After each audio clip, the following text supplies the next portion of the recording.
and see whether what has been set out in Mr. Odinga's affidavit is correct. Let's go to the last slide. What then are we telling you? The numbers between the Iebc portal, the Iebc presiding officer, the UDA agent, the Azimio agent, and the Form 34A from Bomas are all aligned. Question we must ask is, where did the form that is presented by Mr. Odinga come from? Arnold Odinga, so that we do not mix up names. I think this must be what the late Issa Juma of Super Wanyika had in mind when he penned the words, sisi twajua anafanya biashara, lakini biashara anajua mwenyewe. Only Mr. Odinga can tell us where this came from. And the other 40, they are not part of what was actually the product of the people expressing their will.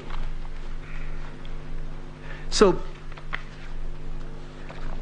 in a nutshell, even without trying to demonstrate to you how the other irregularities and alleged infringements of the law have not affected the law, the petitioners fall far short of what is expected. But let me look at one or two things, because one of the things that has really featured a lot, and I'm going to try and avoid rehashing what has been said by the other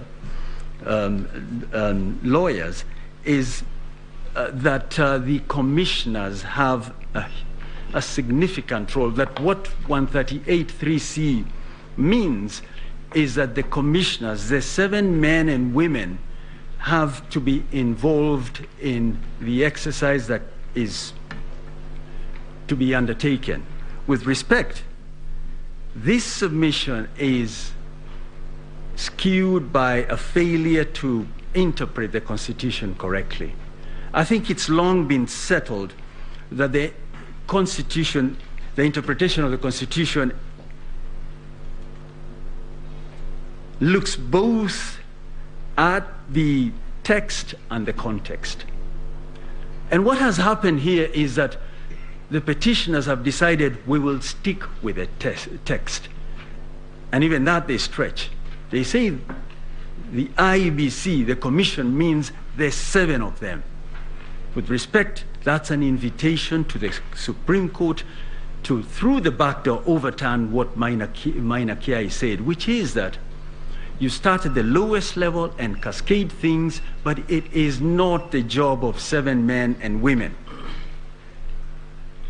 Let's look at the 7 commissioners a little more, and in particular the 4 who it is said should lead to the conclusion that the election was not conducted in accordance with the Constitution. They were on board with every other commissioner. They spoke with one voice until about 3 p.m. on the 15th of August. Then they had their Damascus moment and made it to Serena. They changed their position.